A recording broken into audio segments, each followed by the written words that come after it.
Hello, everyone, and welcome to another episode of Fresh Off the Set. I'm Laura Marie. And I'm Kari Hawker Diaz. Okay, Laura, I am so looking forward to this episode today. I got to sit down with LeeAnn Webster, and we talked about regrets. Now, when you hear that, it instantly feels like heavy. I think we all naturally have them, whether they're like deep-rooted or whether just like, I regret having that donut earlier this morning, or like we all have regrets. Do you think about that often? I feel like that is a question that we talk about a lot in my house because it's just one of those questions that helps you, get to know people. I mean, I know my family pretty well, but my answer has changed a lot since I've gotten older.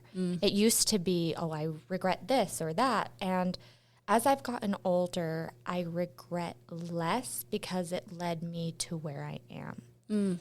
And I feel like if I were to go back and change a lot of things, I wouldn't have learned some of the things I did. I wouldn't have been brought to the people I was brought to.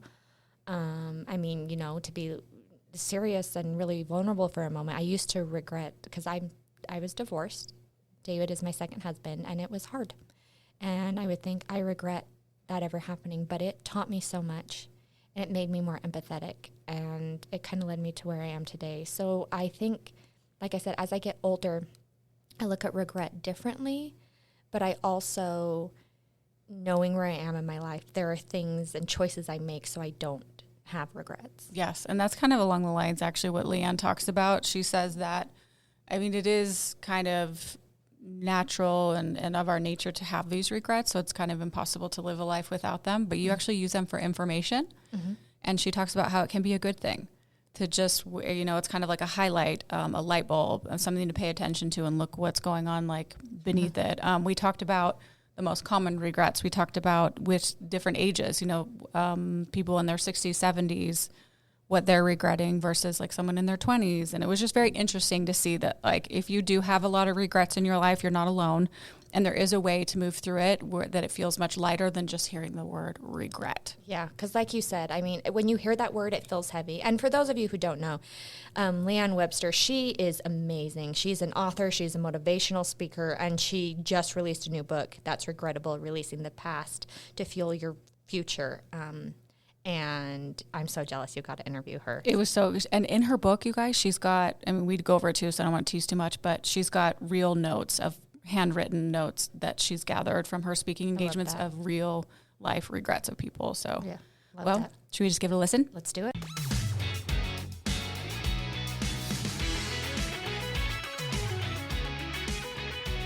I am so looking forward to this topic today and talking with LeeAnn. LeeAnn, to kick things off, tell us who you are and what you do and like what your mission is. I'm LeeAnn Webster. I'm a motivational speaker and the author of That's Regrettable, Releasing the Past to Fuel Your Future. I'm also an executive coach. I'm on a mission to help you live life by choice, not by chance. Was there a specific moment, LeeAnn, that or your story that set you on this path? What got you interested in the topic of regret? I've kind of lived my whole life in the sense of I don't want to regret not taking a chance or not doing a certain thing. And I'm fascinated by the concept of regret because we all have them. Yeah. It doesn't matter your upbringing, your socioeconomic status, your culture. We all can resonate with the idea of regret. I also learned really early on in my life how important living by choice is. When I was 4, my older brother Daniel, who was 12 at the time, was killed in a car accident. Oh my gosh, LeeAnn, I'm so sorry. Thank you. You were so young. He was so young. Yeah, and so it's like I learned really early that life is precious and we don't know how much time we have left. And so I think that means that those of us who are here, we have an opportunity, perhaps even a responsibility to live our lives fully and to the greatest extent that we can. Sure, and I think those listening that have experienced loss, you get that feeling that life is short. Yeah. And you see, how much it means and how quickly it can change. And in an absolute blink of an eye, it can change. And so I think there are people that can relate to that. You've collected over, is it 1,200 handwritten regrets? Okay, what patterns have you noticed and what might surprise you the most about what people regret? One thing that is just surprising, I found, I kind of made up this regret release method on a whim. I had a speaking engagement and I thought, I don't want to just esoterically talk about regret. I want to bring it home so people can feel it. And that first set of regrets that I collected, I was just shocked by how deep and personal they were, because that means they were sitting right there and they don't even realize they're wearing it until somebody points it out. And then all of a sudden they feel the weight of it. And so that to me is what's really shocking, is that they're so close and people are carrying these around. And I thought, gosh, if I could create something that helps people to understand it and then release it, there's so much healing that's accessible very quickly. How did you get people to write their regrets and like send them to you, or was it like a class and everybody, like, I'm so interested in how you gathered these? It's mostly through in-person speaking engagements. So I do opening and closing keynotes at conferences and for, large and small groups. And when I do that, I have a postcard that I have people fill out anonymously to submit them to me. So it's a physical release and a physical collection. If we talk about like the actual definition of regret and like what is regret? I mean, to me, it feels like something that like you'd wish you'd done differently. You wish that you did. You wish that you had changed. You wish you hadn't said. Like, how would you define regret? Yeah, it can be both what we call regrets of omission. I wish I would have done X. And about more than 60%, 64 to 67% of regrets are around things that you didn't do. And that's kind of that FOMO idea. 64%. Yeah. I wish I would have taken the chance. Wish I would have taken the trip. Wish I would have said something. So less people regret things that they actually did do, because I think it's like that fantasy is broken, right? If you do something and you don't like it, it's like, well, now I know. You tried it and yeah, you know. But if you don't, then there's always that lingering question of, wow, what if I would have given that a shot? It sticks in your head. Yeah. And I think no matter what age you are. Yeah. I have your book in front of me. I opened it a little bit ago, but I want to read a couple. Is that okay? Yeah, that would be wonderful. And these are real ones. These are in her book. Okay, one says, I regret not taking more vacations and time for myself. One says, I regret all the times I wish I spoke up but stayed quiet. That was a female who was 29. I regret not ignoring my father and sharing that heavy bond. The male who's 47. I regret letting fear of rejection keep me from reaching out to others, both personally and professionally. Female who's 49. I'll read one more. Not being confident. I regret not being confident in myself and my actions and in my education to be able to tell others no and set those healthy boundaries. As a female who's 39. That's heavy. Yeah. That's a sample of things that came forward in knowing me less than an hour. Where you saw their invisible backpack. Yeah. Yeah, you could see that. And one of the stats you share with us that you just mentioned, 64% of people, they regret that in action, right? The things like we didn't do. Why do you think we hold back even though we know better? Well, change is difficult. If change were easy, everyone would be changing all the things all the time. And I find that it's very easy for us to get caught up in the kind of Groundhog Day. I get up, I go to work, I go home, watch a little Netflix, have dinner, go to bed. One foot in front of the other, just kind of the same easy routine. Yeah, and routines can be wonderful, right? A great exercise routine, it's great. It keeps you in shape and keeps you healthy. Yet sometimes we get so caught up in that we don't want to make a change, and we think, well, when I have more money, I'll do the thing. When I, I'm a little less busy. Then we say that a lot. When I'm less stressed, right? Which, by the way, never happens, right? Never. You ever woken up and been like, "Woo, today I'm just so there's no not stress." Stressed. Yeah, never happens. And so then what happens is we wait until something jarring happens. We get a diagnosis. Somebody dies. Something happens like that. There's an accident. You get released from your job, and then all of a sudden it brings to the forefront, "Oh my gosh, life is precious. What am I doing?" And that's when we can snap into the idea of taking action. So my work is don't wait for that. Don't wait till your deathbed, which is when people oftentimes think about regret. At the end of your life, will you regret taking action, not taking action? Instead, I say think about your daily bed. When you lay your head down at the end of the day, can you say you lived that day with no regrets? And if not, it's okay. Hopefully tomorrow you'll get another chance. You can take different action. Do you find, LeeAnn, that a lot of people that wrote in, these regrets in your book that you have collected, that is there a certain age range, or was it kind of all over the place? It's really all over the place. I mean, I tend to work in my coaching. I work with women who are over 50, and that just happens naturally because once you get to a certain age, you have that sensation that the runway ahead is shorter than the runway behind. And so you kind of think like, hey, wait a second, I've put a lot of time and energy and effort into my career, my family, my whatever. Mm-hmm. What about me? But the audiences, it can range. And I get really, sometimes when you look at those, there's people in their 20s saying, having these heavy regrets. And it's like, oh my gosh, you have so much time. Yeah, yeah. And when we're in our 20s, we don't we just think that it's just forever and forever and forever. Right. And then it's just, I'm 45 now and I'm like, I see what you mean. It feels like the path is shorter on one end than the other now. So I think you started to think of those things things. And you talk about that regret isn't the enemy, it's information. That feels a lot better. Can you unpack what that means for our listeners? Yeah. Well, first of all, let's just think about regret, because a lot of times people think about it as big, huge things. Moving across country, having a kid, not having a kid, getting married, not getting married. And I find, yes, you can have regret around those larger things. You can also have regret around the smaller things. I wish I would have said I love you to my child again, said I love you to my spouse. I wish I would have raised my hand in the meeting and made my opinion known. I wish I would have handled that conversation a little differently. And the key work here is to look at what's underneath the regret, because it's not really about the thing. It's not about not raising your hand in the meeting. It's about, wow, I'm not letting myself be heard. I don't have the confidence to put forward my idea. I'm scared of what people are going to think of me. And if you can look at it like that, I always say regret is not a stop sign, it's a spotlight showing you where you have growth opportunity. And so if you look at the under, then you can say, oh, okay, wait a second. How do I gain more confidence? How do I stand up for myself? How do I set a better boundary? And that's where the move forward work begins. Oh, that feels so much better, because when we think about our regrets, we think like they can feel so heavy and they can make you feel stuck, and it's like you can't do anything about it. But when you think of it as information, a sign that like, let's look a little deeper, let's see what's under that we can adjust and fix, that like you can change it. Absolutely. Absolutely. And even if, there's a lot of regrets in the book around people who have passed, not taking a phone call that turns out to be the last phone call from somebody, or not going to someone's side when they were depressed or on their deathbed. Mm-hmm. And so that can feel a little challenging, because you can't call the person and make amends. Right. And so in that case, there's exercises you can still do. You can write a letter that gets sent in the ether to sound a little wooey. You can have conversations with, the person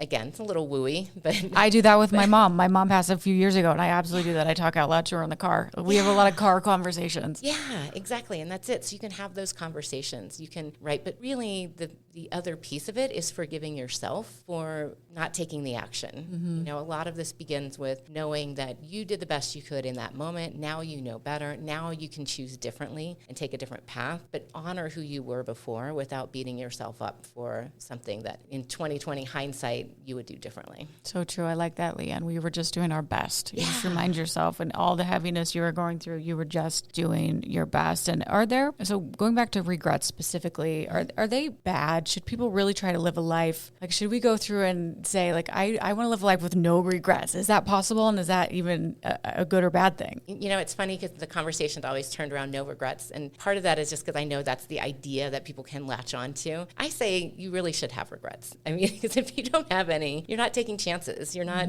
trying things. You're not expanding and growing. Regrets aren't bad. It's letting them weigh on you. If they're causing shame or guilt or anxiety, if they're causing you to not take action that you want to take, that's when they become quote unquote bad. But otherwise it's good, because they're showing you, again, a spotlight. What do you value? Where can you have some growth? Where can you change your course? Yeah, giving you that information. Okay, you created the regret release method. Can you give us the big picture of what that is and how it helps people move forward? Very simple. In its simplest terms, it's 3 steps. And that is to identify it, which is what you're seeing in the book, the collection. Okay, identify what it is. Yes. And I've written very simply, I regret XYZ. The second is to actually release it. Really like doing that exercise in person. And I have a virtual version as well, because there's something about writing it that brings it out into the reality instead of just living in your head. And then when you physically give it to another person, or burn it or rip it up, whatever you want to do, there's a physical release that happens, as well as an emotional release. That's powerful. Yeah.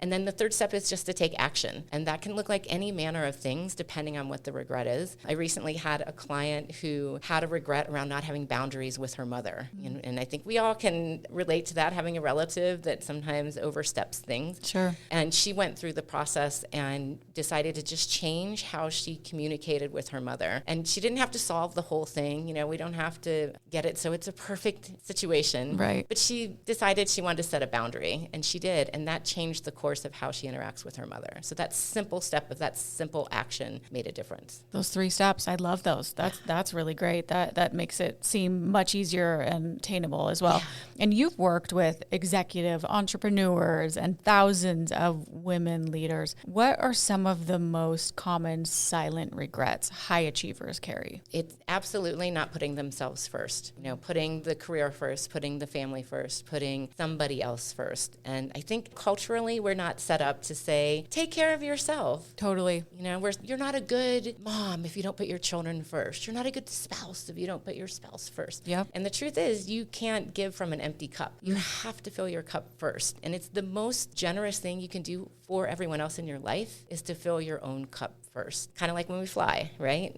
Put your mask on before you put somebody else's mask on. Yeah.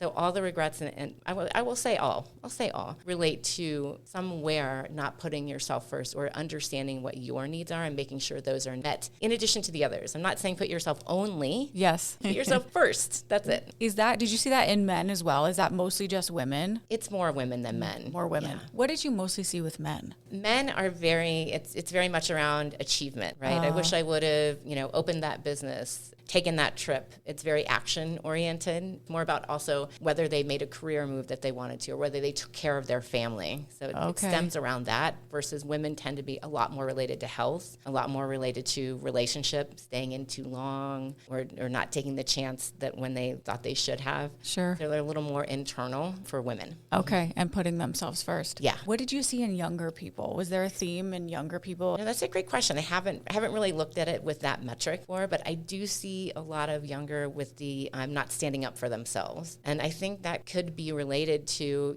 the younger generations, not to sound like an old fogey, but the younger, I do that too, the young kids these days. That's right. Well, they grew up differently. And I think with social media and all the technology, they haven't had to have those face-to-face relationships and haven't had to put themselves in situations that we did when we were younger. Yeah. I was interacting with adults for work, for school, for a wide variety of reasons from a young age. And I think that helped me to learn how to stand up for myself because I saw what happened when I didn't. And I think the younger generation is a little more isolated from that respect. Yeah. And so they're not having those experiences. That's a really good point. That's a very good point. Okay, your story includes some bold decisions, leaving law, becoming an entrepreneur twice, completing an Ironman triathlon. That's amazing. Summiting Mount Kilimanjaro and writing this book. How has regret played into these choices? It's interesting. When I look at my whole life, I have achieved a lot of things. That's a lot, LeeAnn, yes. The comedy is, I was not a runner. I didn't run until I was 40. And then I did an Ironman. It's not like, my whole life I wanted to do all those things. Yeah. Regret has played in because I've essentially lived by, I don't want to regret not taking this chance. And whenever there's a chance in front of me, whether there's a fork in the road, I always say, all right, if I'm going to look back, am I going to look back and say, man, I wish I would have?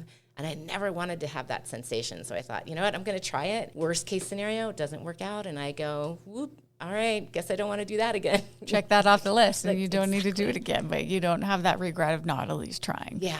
And you don't have to you don't have to win the race. You don't have to, it doesn't have to be like perfect, but you tried. I tried. Yeah. In fact, Ironman, I didn't finish it the first time. So it's an Ironman though. You could at least you did it. It's amazing. Yeah, that's awesome. Okay. And for someone listening who thinks, you know what, it's too late. I'm too old to switch careers, to start over, to fall in love. I'm never going to find anybody, or to write a book. It just seems like it's too overwhelming. What would you say to them? I'm going to say it's never, ever, ever too late, right? I mean, there's been plenty of situations where people have found success later in life. What I will say, though, is to tune into what you really, truly want. What does your heart want? Sometimes it can seem on the face of it, you want to do a certain thing because what it will bring for you or what it means. And I say find the meaning underneath. And my best analogy for this is going to sound a little random, but roll with me. I'm single, and so myself, and I know a lot of people have their celebrity crush, right? And George Clooney is always on this. So George, if you're listening. I'm sure he's on many. That's a guess. That's understandable. I I know. And I know he's married, anyway. And so it's like, if I think about what do I really, like, what is really under it? It's not George. It's the fact that obviously he's handsome, he's successful, and he's a little bit of a prankster. He seems to have a good sense of humor. He has a good time. He seems to take care of his friends. He looks like he's a loyal person. He seems pretty smart. He's from Ohio. He's a Bengals fan. Go Bengals. Hey-o. And so those characteristics are what I'm really drawn to. Yeah. Those characteristics exist in a lot of men. If I look at it through that lens, it opens up a lot more opportunity than if I say, well, it's got to be George Clooney. Mm-hmm. You can apply the same thing to looking at your regrets or what it is you want to achieve in life. What is it underneath? What do I really, really, truly want? There's some step you can take for it. Watch a YouTube video, go for a walk. I was talking yesterday with someone who was curious about going to Thailand, and I said, hey, you don't have to book this trip to Thailand today, but what if you found a great Thai restaurant in your neighborhood and you went and had a meal and enjoyed the cuisine, or watch some YouTube videos about the culture. You can take those baby steps that are simple and move you on the path. Sure. So look through the lens, look deeper, whether it's like switching careers, starting over, falling in love, writing a book that can seem maybe overwhelming, like look under it. If our audience could take one small action today to start releasing that regret and rewriting their own story, what would you recommend? First is to stop, take that breath, think about what the regret is, and then tune into your heart. What do you really, truly want? What's under it? Can we say that one more time? Let's just all do that together. I'm going to do it right now. All right. Stop. Okay. Take a breath. Take a nice deep breath in. Let it out. Maybe put your hand on your heart. Think what it is that you truly want. What's your heart calling you for? Because it'll keep coming up again and again. I've noticed that. If it's something truly calling for you, it'll keep coming up and up. So listen to that. Well, listen to it and then just take action, whatever it is, even as simple as writing that down. Yeah. Writing it in your journal. I've heard this once before. And I can't remember exactly what it is. Maybe you can break this down. But if the first step is too big, that means you just break it down a little bit more and it seems a little bit more achievable. Absolutely. So make sure that first step is just writing it down, like you said. Super easy. Yeah. And that's really the work that I do with my clients. I believe the path from where you are to where you want to go, I call it your power path. And there's 5 steps in that. And I'm really good at having people break it down into the smaller steps and then adjusting their mindset, adjusting their actions, clarifying their vision, looking at their past, both in terms of regret and in terms of experience, and figuring out how you can mold that to help you create the future that you really want. Oh, this has been such an amazing conversation. You take regret, which feels so heavy, and you think about like your own regrets in your life, but like you broke it down so simply with your 3 steps on how to, write it down, let it go, and then take action. And it just seems so much more movable. Great. Is there anything else that you want to mention that we didn't cover? I think we've covered it all. I think just remember, as Glinda the Good Witch says in The Wizard of Oz, the power is within you, my friend. You just have to find it. Oh, I love that. LeeAnn, I love that. Okay, we're going to get to how to follow you in your book really quick, but I like to do a fresh 5 at the very end. I'm just going to ask you 5 quick questions off the top of your head to get to know you a little better. Are you ready? Yes. Okay, first one. It's brunch. What are you having? Ooh, a mix of sweet and savory, like a chicken and waffles. Best of both worlds. That's great. Okay, coffee or tea?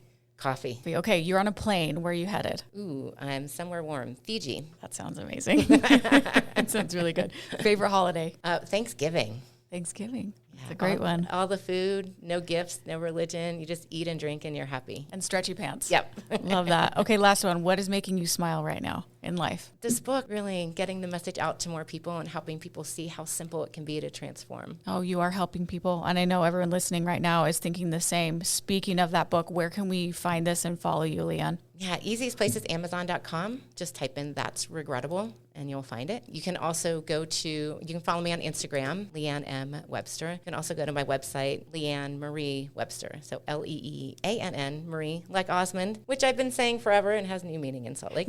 Love it. Yeah, our co-host David Osmond. Yeah, that's his aunt. Absolutely. Very famous family in Utah. Right. So LeeAnn Marie Webster, like the dictionary. And that'll you can actually, if you go there on the home page, there's my regret release method. There's a video series that's free. You can sign up for, get information on the book, anything you need. Amazing. Okay, That's Regrettable is the book too. And it has a blue cover. So if you look for that on Amazon, like she said. Okay, LeeAnn, thank you so much. This has been a transformative conversation. And I know so many will take away a lot and have peace with their regrets and everything, be able to move forward. So thank you, LeeAnn. Thank you. And thank you for listening to another episode of Fresh Off the Set. Please rate, review, and subscribe. And we will see you next week.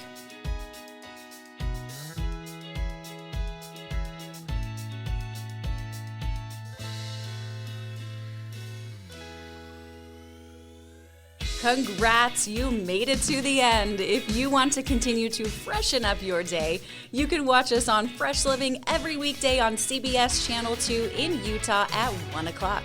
You can also watch us on our YouTube channel, KUTV Fresh Living, and follow us on social media. We will see you next week.